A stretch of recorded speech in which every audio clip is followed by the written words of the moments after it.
iremos meditar na palavra do Senhor. Abra lá em Lucas capítulo 22. Lucas capítulo 22. Versos 31 a 34. Queremos meditar nessa palavra do Senhor. Hoje nós temos a celebração da ceia do Senhor.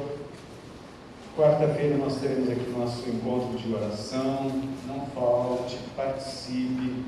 Aos sábados, ontem nós tivemos aqui a primeira celebração com os irmãos haitianos. Um grupo pequeno veio, mas é assim que começa, né?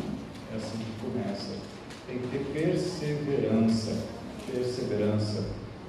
E desde a leitura inicial deste culto, nós vimos que nós estamos unidos, ligados a Jesus. Hoje nós celebramos a ceia, e na ceia nós estamos declarando publicamente, não somente para nós, mas também para o mundo, que Cristo faz parte da nossa vida e nós fazemos parte do seu corpo.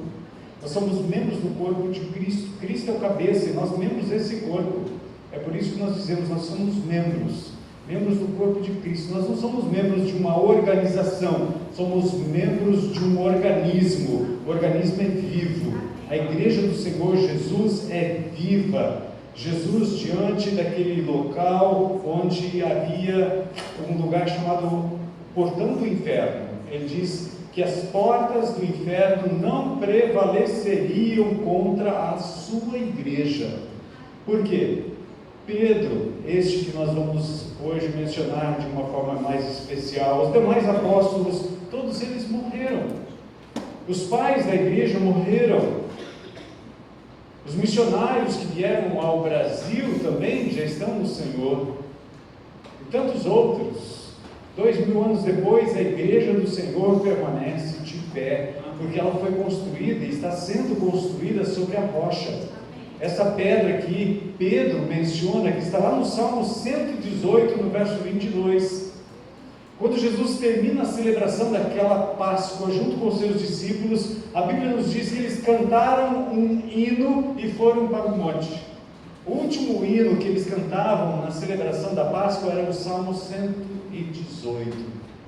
E no verso 22 diz: a pedra que os construtores rejeitaram se tornou a pedra angular, a pedra do alicerce.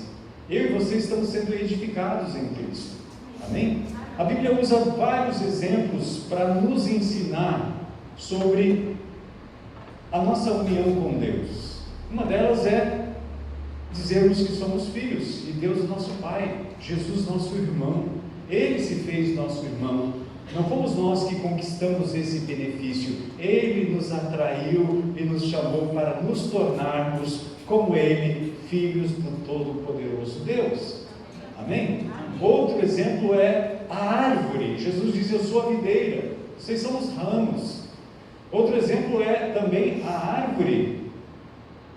E Paulo diz: olha, nele arraigados e alicerçados. Então edifícios, árvores são usados como exemplo para nós.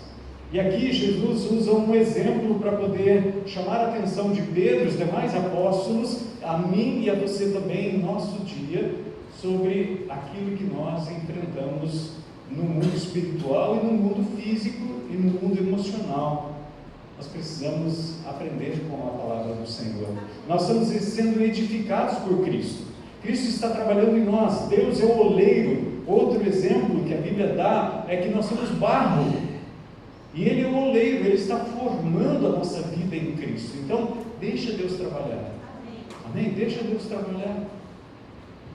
Hoje de manhã nós estamos estudando o livro de Jó. Tem sido uma bênção. Eu participei apenas de um dos estudos, porque até domingo passado eu estava lá em Três Lagoas. Agora, ontem à noite, foi apóstolo o pastor William, e a partir de agora eles vão caminhar sozinhos lá, e nós retornamos para casa aqui nos domingos de manhã.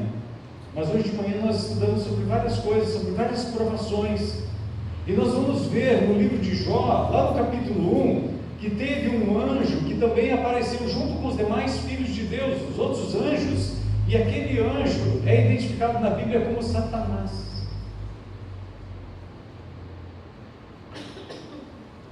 E Deus diz para ele: você viu meu servo Jó?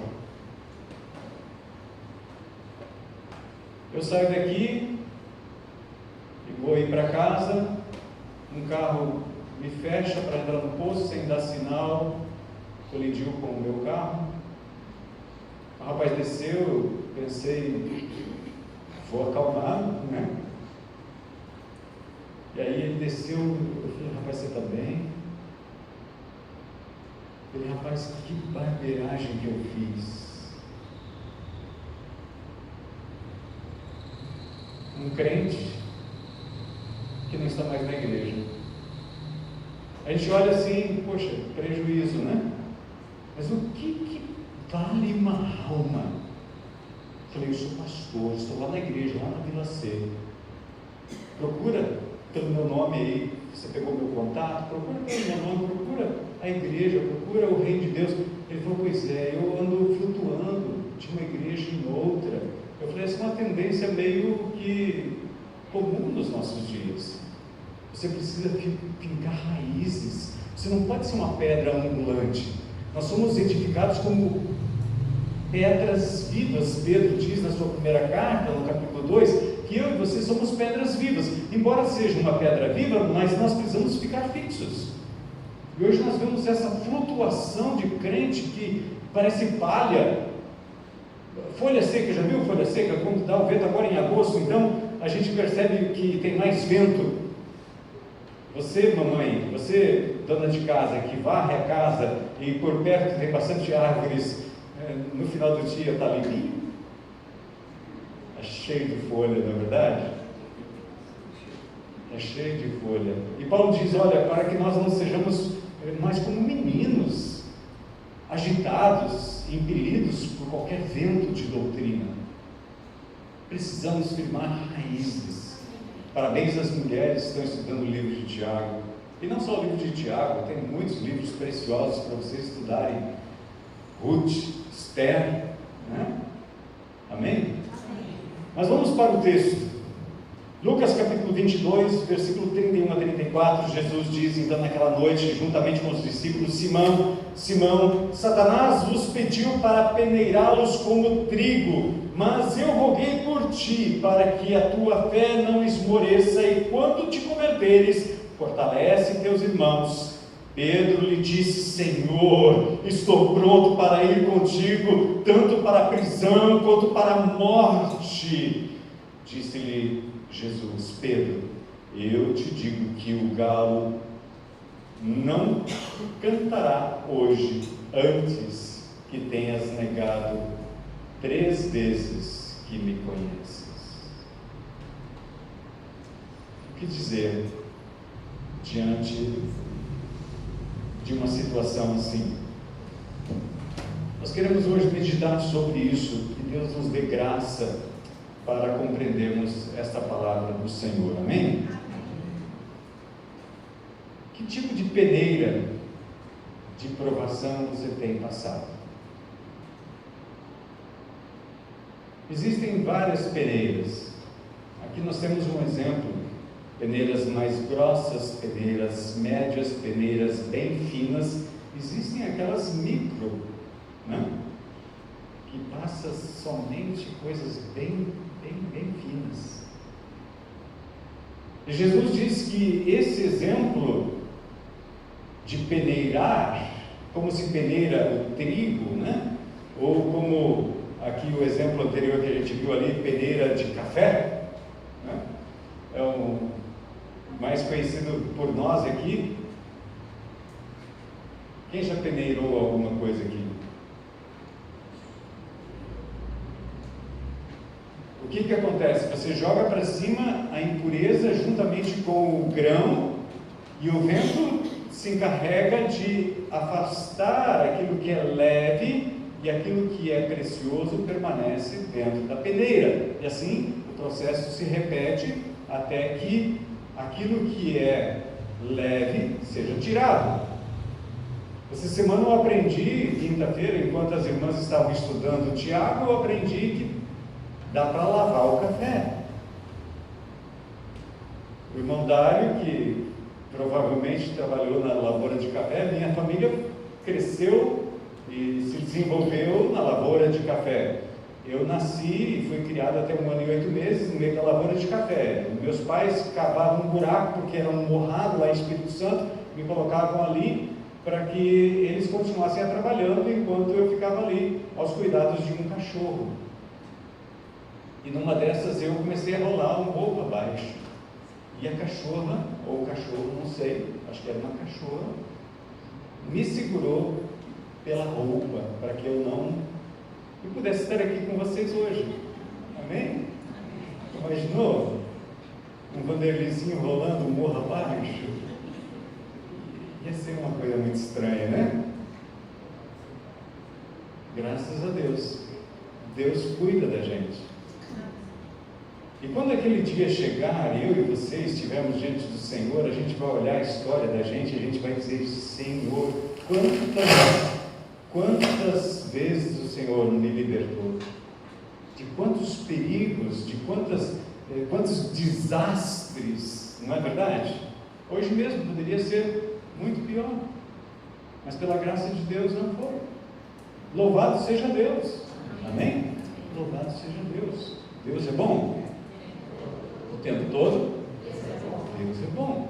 E por Ele ser bom, Ele não quer deixar você nem eu do jeito que a gente é. Ele quer purificar a gente, Ele quer nos elevar, e para isso Ele usa diversas coisas. Pedro precisava passar por essas peneiras, os demais discípulos também passaram, eu e você passamos por essas peneiras. Eu quero identificar algumas dessas peneiras na sequência dos textos bíblicos, e vai ser projetado o texto também, e talvez você, depois, se você quiser, eu passo para você a mensagem, talvez o PowerPoint, você encontrar mais algumas peneiras, você me ajuda para que essa mensagem se torne mais aplicável ainda, amém? Então vamos pensar nisso. Tem um requerimento. Jesus disse: Simão, Simão, eis que Satanás pediu para peneirar você como o trigo. O que a gente esperaria de ouvir de Jesus? Pedro, Satanás fez um requerimento, mas eu fiz um contra-requerimento. Vocês não vão ser provados. Satanás não vai tocar em vocês. Satanás não vai provar vocês, não vai peneirar vocês. Vocês são meus. Vocês não vão. Vai dar tudo certo na vida de vocês. É isso que Jesus disse? É isso que nós gostaríamos que Jesus tivesse dito, mas Ele não disse. É como na vida de Jó. Houve um requerimento. Se você ler o livro de Jó, você vai ver 2 requerimentos. Jó te adora, te cultua, porque você cercou ele de bens, de bênçãos, de filhos, honra. Tira isso para ver. E Deus disse: ok. A gente esperaria Deus dizer assim: não, Jó é justo, tu não toca nele. O evangelho de hoje é um evangelho assim.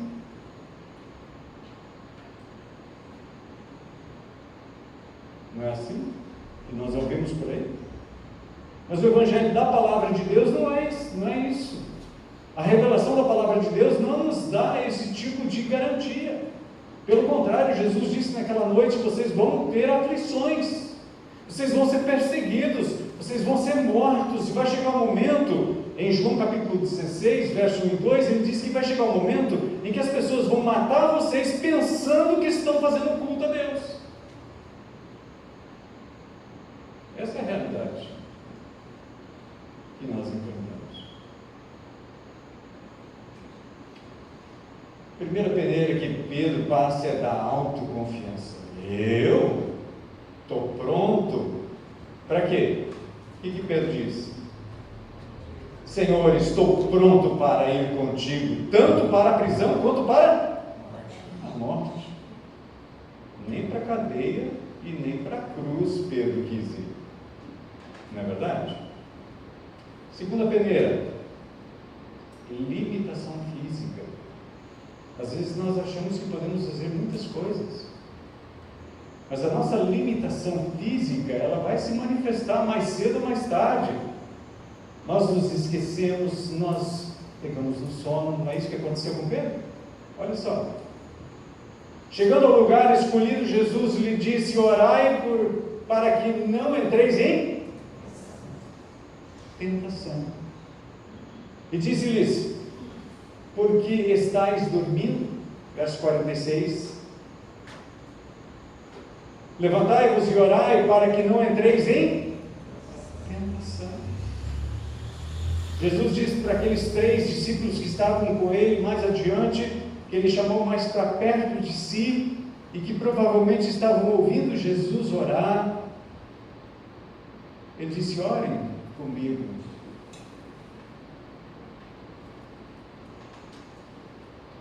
E quando ele volta, encontra eles dormindo. Eles estavam cansados, é verdade, mas muito mais do que eles, Jesus estava.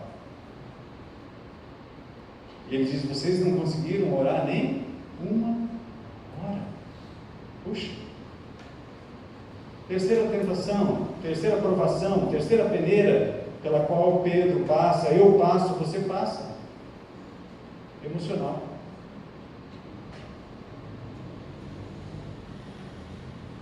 Às vezes a gente passa sustos, passa por dificuldades, por problemas, e às vezes a ira se aflora à flor da pele, ou não?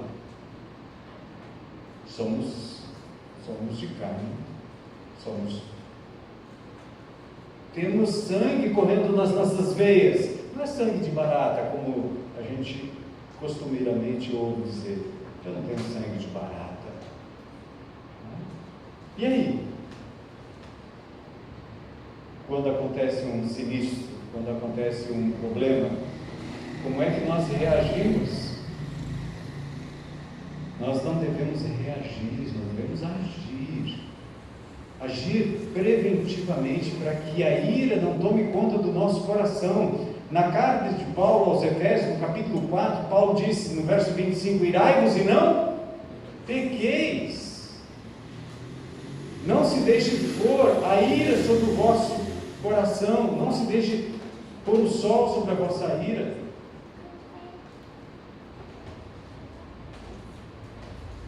Não espere para o dia seguinte para acalmar o coração e falar: Deus, eu tenho limitações. Olha só o que o texto diz, Lucas 22, versos 49 e 50. Os que estavam ao redor dele, vendo que se sucedia, perguntaram: Senhor, feriremos a espada? Por quê? Momentos antes Jesus disse: agora quem tem capa, venda e compre uma espada. Eles disseram: aqui temos 2 espadas. Ele disse: basta, é suficiente. E um deles feriu o servo do sumo sacerdote e cortou-lhe a orelha direita. João dá mais informações sobre isso. Ele diz: então Simão Pedro puxou a espada que trazia e feriu o servo do sumo sacerdote, cortando-lhe a orelha direita. E o nome dele era Malco. Ele identifica a pessoa. Que mais? Mas Jesus lhe disse: Pedro, guarda a espada na bainha. Por acaso não beberei o cálice que o Pai me deu? E João identifica: foi Pedro que fez isso. E dá o nome também do guarda do templo. A quarta peneira que eu e você passamos, e nós somos submetidos também muitas vezes, é o medo. Nossos sentimentos são colocados à prova. Lucas 22, 54 nos diz: então prenderam e o levaram e o introduziram na casa do sumo sacerdote. Pedro seguia de longe. Então todos, o que fizeram? O deixaram e fugir. Quando a gente foge? Quando o medo chega, a gente... pernas para aqui que eu quero vocês, né? E vai embora. Então Pedro seguindo Jesus de perto, isso, de longe. Pedro seguiu Jesus de longe, até o interior do pátio do sumo sacerdote e estava assentado entre os servos. Ficou de longe, se aproximou com cuidado, e aí de repente eles fizeram uma fogueira ali, ele estava se aquecendo junto com os outros. Medo. A quinta peneira é a dissimulação. E nesse momento então, alguém olha para Pedro e identifica ele, porque ele não conseguia ficar parado, sem falar nada, e a língua dele, a fala dele, o sotaque dele, gente, se ele fosse nordestino, né? Mas barbaridade, vocês viram? Se ele fosse gaúcho, ou como nós falamos aqui no oeste do Paraná, no interior de São Paulo, fica mais puxado o R, né? Não sei se é assim que eles falam lá, acho que é mais por aí. Se é caipira, é mais pelo, né? Mas identifica. E eles identificaram: você é um deles. E o que Pedro disse? Quando acenderam o fogo no meio do pátio e junto deles assentaram, Pedro tomou lugar entre eles. E eles então identificaram Pedro: você é um deles. E ele disse o quê? Sexta peneira, negação. Pedro sentiu medo, se dissimulou e negou. Não conheço esse Jesus que você está falando aí. Eu moro na Galileia, é verdade, mas eu sou da outra banda. Não conheço, é de outro bairro. Lucas 22, verso 57 a 60 nos diz: mas Pedro negou, dizendo: mulher, não o conheço. Pouco depois, outro homem, ao ver Pedro, disse: você também é um deles. Mas Pedro disse: homem, não, eu não sou um deles. E tendo passado cerca de 1 hora, outro afirmou, dizendo: com certeza, esse também estava com ele, porque também é Galileu. O que é que Pedro diz? Homem, não sei o que você está falando. E logo que Pedro ainda estava falando, enquanto ele falava, o que aconteceu? O galo cantou. Se foi o toque dos soldados, que também podia ser chamado de galo, se era um galo de fato, alguns diziam: não tinha galinha, não tinha galo em Jerusalém. E é por isso que então Jesus diz: Jerusalém, Jerusalém, quantas vezes quis eu juntar vocês como a galinha junta seus pintainhos, né, seus pintinhos debaixo de suas asas. Era uma ilustração sem conhecimento. Eu acho que tinha galo lá sim. Acredito que deveria ter. Se não tinha, nós vamos colocar um lá. Não ia colocar. Não é? Se não tinha, vai ter. Até aqui em Foz do Iguaçu tem galinha sendo criada por aí, de vez em quando a gente está lá nos lugares, a gente escuta a galinha cantando, galo cacarejando, galo cantando. Perto de casa feijão. Também tem, né? Então, negação. Nós passamos por essa peneira também, ou não? Às vezes acontece. Mas esse mesmo Pedro, olha só o que ele diz na sua segunda carta, no capítulo 2, verso 1. Assim como surgiram falsos profetas no meio do povo, também haverá falsos mestres entre vocês. Eles introduzirão heresias destruidoras, chegando a negar o soberano que os resgatou, trazendo sobre si mesmos repentina destruição. A dissimulação, ela é uma ação que pode trazer um prejuízo muito grande. Pedro foi um dissimulado.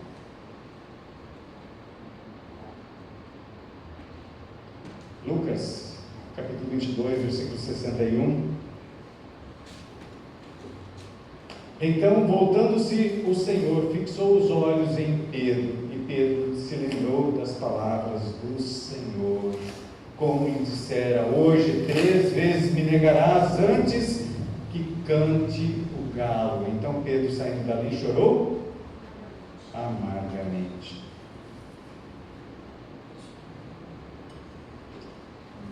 Muitas vezes nós passamos pela sexta peneira, que é a tentativa de agradar os outros. Muitas vezes nós somos levados a negar até mesmo nossa fé. São peneiras pelas quais nós vamos passar. Essas peneiras não são para nos reprovar. Quando Deus nos pergunta alguma coisa, não é para Deus saber, é para nós sabermos quem nós somos, até onde nós fomos, qual é o nível em que nós nos encontramos. Sacrifícios agradáveis a Deus, Salmos 51, verso 17 nos diz, é o que? Espírito quebrantado, coração quebrantado e contrito não desprezarás, ó Deus. Então eu e você precisamos ter, como Pedro, um coração arrependido. O que ficou então na peneira da experiência de Pedro era o que Deus estava procurando. Deus não estava procurando um homem valente. Deus não estava procurando um homem que está disposto a morrer, dando a vida dele. Não, estou junto contigo, estou junto e não abro. Não, Deus estava procurando o Pedro que estava se escondendo atrás dessas máscaras que muitas vezes nós cristãos usamos. Quem somos nós quando ninguém está vendo? Esse é o nosso verdadeiro eu. E Davi sabia disso. Por isso Davi diz: perto está o Senhor dos que o buscam com o coração quebrantado. Ele salva os de espírito humilde, abatido. Nós precisamos entender. E Pedro entendeu isso depois de passar por todas essas provas. Deus estava buscando seu coração. Esse Pedro que no final da sua vida, ele disse: eu não sou digno nem de morrer como meu Senhor. Então o crucificaram de cabeça para baixo. Jesus disse: você vai ser crucificado, sim. Se eu disse que me amava, estava disposto a morrer por mim, e você me ama desse jeito? Jesus perguntou para ele na beira daquele lago, depois de uma pesca maravilhosa ali, em João capítulo 21, e aí Pedro disse: olha, o Senhor sabe que eu não te amo desse jeito. O Senhor conhece, o Senhor sabe de todas as coisas. Jesus rejeitou Pedro? O inimigo muitas vezes pensa que vai te derrotar, como aconteceu com Jó. Mas Deus permite provações para que nós sejamos aprovados. E a prova dói. Quando você vai passar por uma prova, isso não te deixa apreensivo? Preocupado? Sim ou não? Ou só acontecia comigo? Todos nós ficamos preocupados, apreensivos, tensos, mas Deus vai nos purificar. Hebreus capítulo 12, verso 4 a 8, Hebreus diz que o Pai corrige todo filho que recebe. Quem quer ser filho de Deus aqui? Bem-vindo à sala de correção. Ele vai corrigir a minha vida, não porque Ele me quer mal, não, porque Ele me quer bem. Um pai que corrige seu filho quer o bem dele, quer ver ele próspero, quer ver ele avançar, vencer. E assim Deus faz conosco.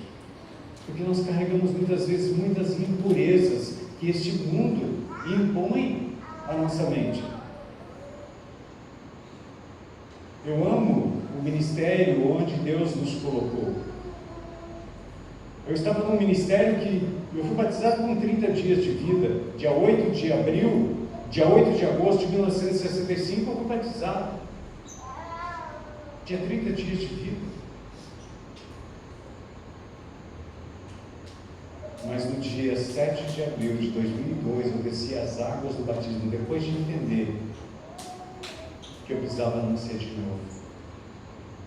E pela graça de Deus, me foi concedido, e eu pude testemunhar publicamente esta morte e ressurreição, pelo símbolo do batismo. E é por isso que eu estou aqui. E é por isso que a palavra de Deus faz sentido para mim, na minha vida, e eu preciso comunicar isso para os irmãos. Eu preciso ser liberto de mim mesmo, da minha velha natureza, que eu prometi afogar lá no dia do batismo, que volta e meia quer sair debaixo da água, quer se irar. Hoje de manhã a gente falou um pouquinho sobre essas questões. Olha, matar não matei ninguém, mas vontade já me deu muitas. Ou você é diferente de mim? Sim ou não? Às vezes a gente se irrita, não é verdade? A gente fica tiririca da vida. É assim, a nossa natureza é essa. E o diabo, ele vai usar justamente o mundo, a nossa carne, para nos derrubar. Nós temos 3 inimigos, irmãos: o mundo que nos serve, que jaz no maligno, a nossa própria carne, que tem seus desejos, suas vontades, e o diabo, que usa o mundo para aguçar nossos desejos, para desobedecer a Deus. Foi isso que ele fez com Eva. Ele disse: olha, e ela olhou, ela analisou, ela planejou comer, porque aquela fruta parecia aos seus olhos, ao seu olfato, agradável e provavelmente muito saborosa ao seu paladar. Os sentidos de Eva e também de Adão estavam ali presentes na tentação. Então Satanás usou algo que está no mundo, usou a carne deles para os levar a pecar contra Deus. Pedro passou por essas peneiras para que fosse aprovado, porque Deus estava procurando algo melhor nele, para que ele pudesse ser um instrumento útil na sua seara. Por isso ele mesmo, Jesus, era necessário que em todas as coisas ele se tornasse semelhante aos irmãos. Quando o texto de Hebreus, capítulo 2, versículos 17 e 18 está falando isso, está falando que Jesus, ele se fez meu e seu irmão. O verso 16 nos diz que Deus não socorre anjos, mas socorre a descendência de Abraão. Gálatas capítulo 3, versículos 6 a 8 nos diz que os da fé é que são filhos de Abraão. Abraão é o pai da fé. Então, se eu e você cremos, somos filhos da fé, juntamente com Abraão. E a promessa de Deus: em ti serão benditas todas as famílias da terra, todas as nações, povos, tribos, línguas, para glorificar a Deus. E o que está dizendo aqui é que Jesus se tornou a nossa semelhança para ter misericórdia e ser um fiel sumo sacerdote nas coisas referentes a Deus, e para fazer propiciação pelos pecados do povo. Como ele poderia fazer propiciação por mim, se ele não tivesse sido tentado, se ele não tivesse sofrido na sua própria carne todas as tentações que eu e você sofremos?